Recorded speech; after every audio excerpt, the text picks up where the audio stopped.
Team Tharad EMT धारसी Parmar ने pilot साहेब Mahendra Singh borrowed अत्यारे 108 શું છે 108 નો કઈ કઈ જગ્યાએ ઉપયોગ થાય, કેવી બીમારીમાં ઉપયોગ થાય, કેવી રીતે કોલ કરવો, અંદર શું સારવાર મળે, શું સાધન હોય, આ માહિતી આપવાની છે। 108 આપણે ગુજરાતમાં નિઃશુલ્ક સેવા છે, એક પણ રૂપિયો ચાર્જ લાગતો નહીં। ગુજરાતના ગમે તે ખૂણે ગમે ત્યાં 108 કોઈ કોડ બીજો લગાવવા નહીં, 108 लगाओ। फोन में बैलेंस ना हो तो पण लागशे।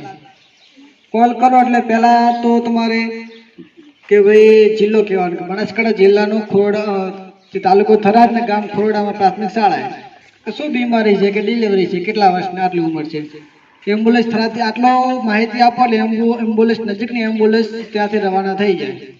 પાછો એમ્બ્યુલન્સમાંથી કોલ આવે ભાઈ શું તકલીફ છે, ડિલિવરી છે તો બેનને જે આધાર કાર્ડ મમતા કાર્ડ ફાઇલ ચાલતી હોય તો તૈયાર રાખજો।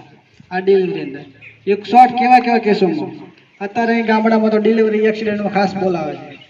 108 जो छातीनो दुखावो छे, छातीनो दुखावोनो बोलावा कारण के हृदयनो बीपी વધારે ઓછું થયો તો છાતીનો દુખાવો થાય।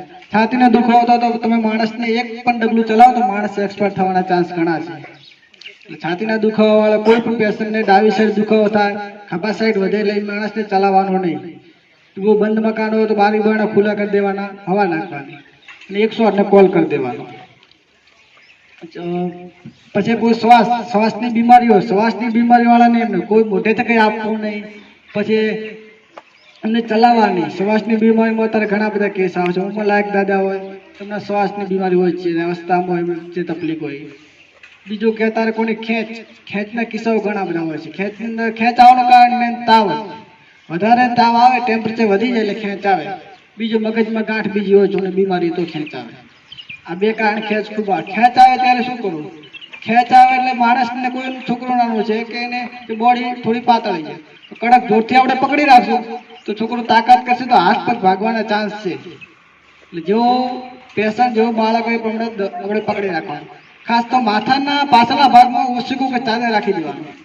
ખેંચ આવશે તો આખું બાળક ખેંચાશે, તો માથાના ભાગમાં કંઈ નહીં હોય તો માથામાં વાગશે તો માથામાં હેડ જેવું થઈ શકે તો માણસ જે બાળક છે ને બેભાન પણ થઈ શકે। ને અત્યારે ખેંચાવ એટલે દાંતની અંદર ચપ્પુ ખરકાવું તો નાખે છે, ને તો રૂમાલ નાખી દેવાનું એટલે જીભને કઈ ઈજા ના થાય, બાળકને કઈ નુકસાન ના થાય। પછી અત્યારે કોઈ ઝાડ ઉપરથી પડી જાય તો પણ આપણે 108 બોલાવી શકીએ છીએ। કોઈ ઝાડ ઉપરથી પડી જાય, કોઈને હાથ ભાગી ગયો, પગ ભાગી ગયો, કોઈ પાછળની સાઈડ ભાગેલ છે, માથા ભાગેલ છે તો 108 નો ઉપયોગ કરી શકાય છે। पेटમાં દુખાવો હોય, વધારે પેટમાં દુખાવો, પથરીનો દુખાવો, ગમે તે દુખાવો હોય, વધારે દુખાવો, ચાલી ના શકતા હોય, ફિટનેસ વધારે હોય, આ પણ 108 નો ઉપયોગ કરી શકાય છે। પછી કોઈ દવા પી ગયો તો અત્યારે સીઝન છે કે જીરામાં દવા છાંટવાની, ભાઈ દવા છોડતા બેન લોટો ભરી પી જાય, આ હમણાં કેસ આવ્યો એટલે આવું ના કરે। આવું કઈ થાય તરત તો તરત 108 નો ઉપયોગ કરો। પેશન્ટ ભાનમાં ન હોય તો ડાબી સાઈડ શું રહી જાય, कहीं नहीं तो मोटा लाल से बधी बाहर जैसे अंदर नहीं जाए, अंदर जाए तो नुकसान था। तो जे पेशेंट भान में न हो એટલે કે આપણે જે પૂછીએ જવાબ ના આપે એવા પેશન્ટને કોઈ પણ કેસમાં મોઢેથી કંઈ આપવું નહીં। તમે મોઢેથી આપશો તો સીધું પેશન્ટના ફેફસામાં જશે એટલે તમે બીજી બીમારીમાં ઉતરશો। એટલે દવા પીધેલા કેસોમાં આપણે એના સક્શન મશીન છે, સક્શન બધી આ જે દવા પીધો ને તો મોઢા અંદર દવા હોય, લાળ હોય, બધું ખેંચવા માટેનું સક્શન મશીન છે। आ सक्शन मशीन द्वारा पेशेंट ने जे अपनी एरवे जे श्वासनो रस्तो खुलो करिए, जो श्वासनो रस्तो खुलो थाय तो पेशेंट नो ऑक्सीजन બધું જળવાઈ રહે। પછી કોને જે ડાયાબિટીસ વધી જાય તો નુકસાન ઘટે તો નુકસાન, જો ડાયાબિટીસ ઘટી જાય તો માણસ બેભાન થઈ જાય। તો એ માટે એમ્બ્યુલન્સની અંદર D25 પાઇન્ટ આવે છે, બાટલો નાનો આવે છે।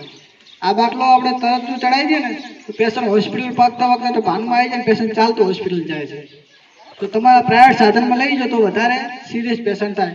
કોઈ પણ કેસની અંદર અમુક એવું હોય કે ગામની અંદર કે અમારા તો ગામમાં છે ઓલા પૈસે ડીઝલના પૈસા નહીં લેતા, મફતમાં લઈ જાય છે। કોઈ ડિલિવરી ગમે તે વસ્તુ હોય એ ભાઈ મફતના પૈસા લઈ જાય છે, સેવા કરે સારો છે। પણ અત્યારના જમાનામાં સુવિધા હોય તો આવી સેવાની સેવા કરો, 108 ને કોલ જ કરો ખાલી। તમે જો સેવા કરો છો, કોઈ ડિલિવરી બેન છે તો પ્રાઇવેટ ગાડીમાં લઈ જાઓ, વચ્ચે જો ડિલિવરી થઈ જાય તો ભાઈ શું કરવાના છે, બાળકને માતાને બંનેને જીવ જોખમમાં જવાનું। એના કરતાં 108 ને કોલ કરો એ મોટા મોટી સેવા છે। અત્યારે ડિલિવરીને અત્યારે તો બેનો જે પ્રેગ્નેન્ટ હોય ને તો બતાવવા જવું ને નિયરમાં PSC CSC તો 108 લેવા આવે છે। 5-6 મહિના તો ક્લિકલર લેવા આવે, 8-9 મહિના તો 108 લેવા આવે, ક્લિકલર મૂકવા આવે. આટલી બધી સુવિધા છે, પણ અત્યારે ગામના યુવાની છે ને બાઇક હવે 9 મહિના હોય તો બતાવવા લઈ જાય. આ રીક્ષ છે એક જાતનો. તો બાઇક છે, બે પગનો વિશ્વાસ નહીં, કઈ લપસી જાય કરે તો જે માતાને તકલીફ થઈ શકે છે. બીજું શ્વાસમાં વધારે તકલીફ થાય તો આપણે અંબુબેગ છે, પેશન્ટ ઓક્સિજન આપીએ, પેલા નોર્મલ ઓક્સિજન આપીએ, માસ્કથી ઓક્સિજન આપીએ ને તો ઓક્સિજન વધારો ન થતો હોય પ્રમાણ લેવલની અંદર, તો પછી અંબુબેગથી ઓક્સિજન આપીએ. અંબુબેગથી ઓક્સિજન આપવાથી પેશન્ટમાં 100% ઓક્સિજન રહી શકે છે. તાવ વધારે તાવ આવ્યો, નાના બાળક જો વધારે થોડો તાવ આવી જાય ને ખેંચ આવવાની સંભાવના ઘણી છે. આ ડિજિટલ થર્મોમીટર છે, તાવ માપવાનું સાધન થર્મોમીટર. નાનાથી તાવ આપીએ છીએ. પછી આ પલ્સ ઓક્સિમીટર, આનાથી હૃદયના ધબકારા અને ઓક્સિજનનું લેવલ. Pulse oximeter. પછી બીપી માપવું હોય તો સ્પીગમો મેનોમીટર, આજી ભાષામાં બીજું મશીન કહીએ તો આનું નામ સ્પીગમો મેનોમીટર. આનાથી હૃદયનું દબાણ માપી શકીએ છીએ. હૃદયનું દબાણ સિસ્ટોલિક અને ડાયસ્ટોલિક બે હોય. ઉપરની 100 થી 140 નોર્મલ રેન્જ છે અને નીચે ડાયસ્ટોલિકમાં 60 થી 90 આ નોર્મલ રેન્જ છે. વધારે એમને વીકનેસ આવી ગયો, વધારે ગાળા થઈ ગયા, ઉલટી થઈ ગયો, જે શરીરમાંથી પાણી ઘટી ગયો તો 108ની અંદર બાટલા પણ આપણે ઇન્જેક્શન બાટલા બધું આપેલું હોય. ખાસ ગામડામાં સાપ કેળવાના કિસ્સામાં 108નો હોસ્પિટલનો ઉપયોગ ઓછો કરે છે. હવે કરવા મળે કેમ કે ગુગાના મંદિરે લઈ જાય, કઈ બીજા લઈ જાય, દોરા બધું બોલે છે. કોઈ બી વસ્તુ કેળ્યું હોય તો કંઈ બાંધવું નહીં. અમુક કે આપણે ટાઈટ બાંધી દઈએ એટલે કંઈ થાય નહીં, એટલે બાંધી દીધું તો ખુલવું નહીં. ભાઈ હાથે કંઈ કેળું છે તમે કાંટો બાંધી દીધું છે, ભાઈ ગામમાં જે કોઈ ભાઈ આવે ખોલી નાખો, કોઈ તો બાંધવું નહીં પછી ખોલવું નહીં. તો તમે બાંધેલ લઈને ખોલશો ને તો પ્રેશર ભેગું જોઈએ છે ને ડાયરેક્ટ હૃદય પે એટેક કરશે, માણસ ભેગું નહીં. આ તો બાંધવું નહીં, એને હૃદયના લેવલથી ઊંચો રાખવું. એ પણ કહેડે ને 108નો ડાયાબિટીસ 108ની અંદર એન્ટી સ્નેક વિનમ ઇન્જેક્શન આવે છે, 1000 રૂપિયાના આવે છે. 108નો મફત આપવામાં આવે છે. આપણે આ દવાખાના ગામમાં આવે ને એમાં જોડે ઇન્જેક્શન નહીં હોય, સરકારી દવાખાનામાં નાના પીએસસી પર નહીં હોય. એન્ટી સ્નેક વિનમ આ સાપ કેળો હોય એ બીજું વિંચી કેળો હોય એની અંદર ઉપયોગમાં લેવામાં આવે છે. ડાયાબિટીસ માપવાનું સાધન ગ્લુકોમીટર. આ ગ્લુકોમીટર ને ડાયાબિટીસ માપવાનું સાધન છે. ડાયાબિટીસ કેટલું છે, ડાયાબિટીસનું નોર્મલ જે 70 થી 40 નોર્મલ છે. તો ઓછું હોય તો માણસ બેભાન થઈ જાય, વધારે તો ગભરામણ આ બધું થઈ શકે છે. તો એક્સિડન્ટના કેસોમાં તો અમુક ઊભા રહે છે, અમુક પ્રાઇવેટ ગાડીમાં નીકળી જાય. એક્સિડન્ટ થાય ને એટલે અત્યારે તો જો આ એક્સિડન્ટ પડાવે બાકી અમે છો એક્સિડન્ટ બસ એક્સિડન્ટ ત્યારે અમારી એમ્બ્યુલન્સ આવી પહેલાં તો માણસો પકડીને તૈયાર હતા. એવી એમ્બ્યુલન્સ આવી નથી, ઘા કર્યો અંદર સેવા કરો છો પણ એના કારણે નુકસાન પેશન્ટને કરો છો. પેશન્ટને કઈ જગ્યાએ વાગ્યું છે, કેટલું વાગ્યું છે, ક્યાં ફ્રેક્ચર છે તમને ખબર નહીં પડે. તમારે તો ડાયરેક્ટ ફ્રેક્ચર વધારે થઈ ગયું એટલે બીમારીમાં વધારે થશે, કે દુખાવો વધી રીતે. એટલે કંઈ પણ જો પાણી એક્સિડન્ટ થયો ને તો સાઈડે થોડોક બધું કરી દેવાનું. જ્યાં લોહી વધારે આવતો ને તો સાફ કપડું રૂમાલો ને ડાયરેક્ટ પ્રેશર આપી પાટો ભાજી દેવાનો. એમ્બ્યુલન્સ આવતા બધું પેશન્ટને ઘણો હલાવવાનો કરવાની કંઈ ટ્રાફિક થોડું સાઈડે કરવાનું. તો આપણે એક્સિડન્ટ કેસ વિશે માહિતી આપીએ, છોકરા મોકલો તો પણ માહિતી આપીએ.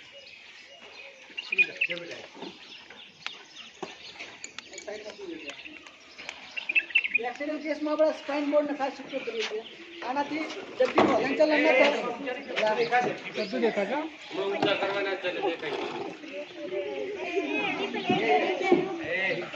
સ્પાઇન બોર્ડ છે, સ્પાઇન બોર્ડ છે. આની અંદર આપણે એક્સિડન્ટ કેસમાં ખાસ કે દર્દીને હલનચલન ન થાય મહત્વનું છે. વાગ્યું છે એમાં વધારો ન થાય.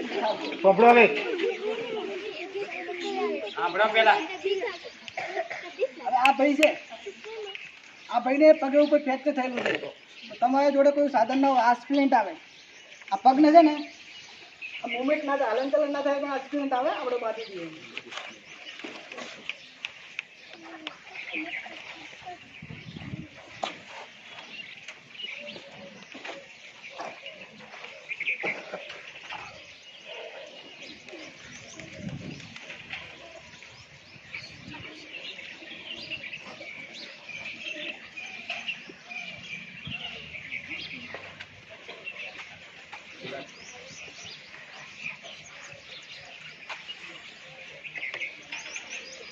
આપણે બાંધી દઈએ ને તો પગની હલનચલન ન થાય.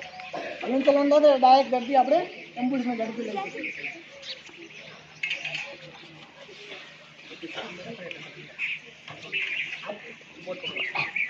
આમાં શું પેશન્ટને જે પગે વાગ્યો ને એ પગે દબાણ નહીં આપવાનું, સાઈડ છેડ આમ કરી અને ડાયરેક્ટ લઈ લેવાનું માથે લઈ લેવાનું. ઠીક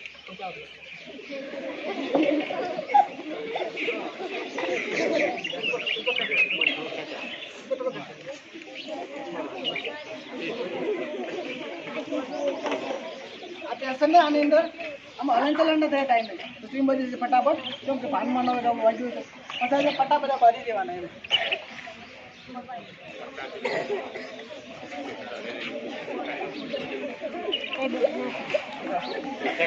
બીજું તો વાગેલા જે નિશાન છે હાથ પગે વાગ્યું છે તો એ હલનચલન ના થાય એના માટે કરીને ધ્યાન રાખવાની શું શું બાબતો છે એ જોવાનું.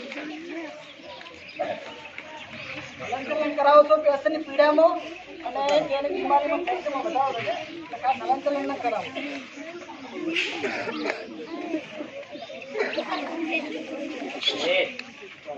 પટ્ટા મારી દીધા એટલે ત્યારે અંદર સાધનમાં લઈ જાઓ ત્યારે હલે ના. કશું થાય નહીં, પટ્ટા મારી દઈએ એટલે પેશન્ટને કંઈ પણ થાય નહીં. આ પટ્ટા મારી દીધા ને પેશન્ટને કંઈ કશું ના થાય. હલનચલન આપણો ખાસ એક્સિડન્ટ શું હોય, હલનચલન ના થાય મહત્વ નથી. પછી એમ્બ્યુલન્સમાં કેવી રીતે લેવા રાખી તમને બતાવી અંદર કઈ રીતે ચડાવશે પેશન્ટને એ જુઓ.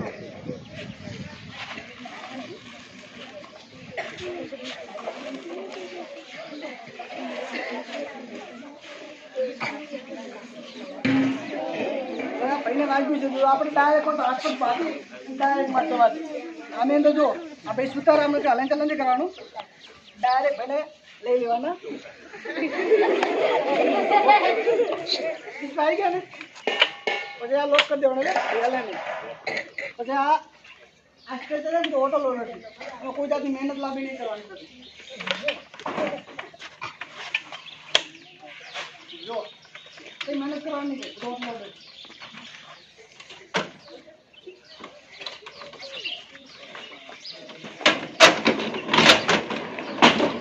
હવે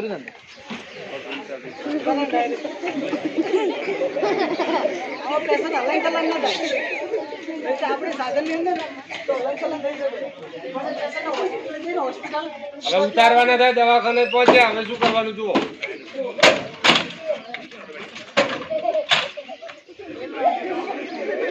તમારા સાધનમાં જાઓ તો હોસ્પિટલમાં વાર લાગે, ડૉક્ટર જલ્દી આવે નહીં. હો તો ત્યાં હોય તો ડૉક્ટર સુતા હોય, બહાર હોય, ગમે તે વસ્તુ એમ્બ્યુલન્સ ચાલે ડૉક્ટરને આવવું જ પડે. તમે જો તો તમારે જગાડો ડૉક્ટરને જવું પડે, 5-10 મિનિટ ટાઈમ હોય. 100 સીધું કહેશે ઇમરજન્સી વોર્ડમાં જ જાય એટલે સારવાર ચાલુ જ થાય ત્યાં. ડૉક્ટર આવે તો પછી સ્ટાફના છે એમને જે ફર્સ્ટ એડ બધું આપી દે.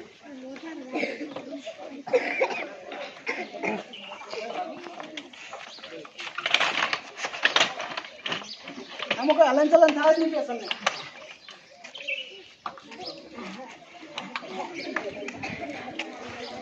સીધા બેડ ઉપર જ લઈ જવામાં સીધા બેડ ઉપર લઈ જવામાં એટલે ખાસ એક્સિડન્ટમાં કેસમાં આવું હોય તકલીફ ના પડે એમ. તકલીફ ના પડે ખાસ. આપણે આપણા સાધનમાં લઈને ગયા હોય કારમાં તો વાગેલા હોય તો કેટલી હાલે.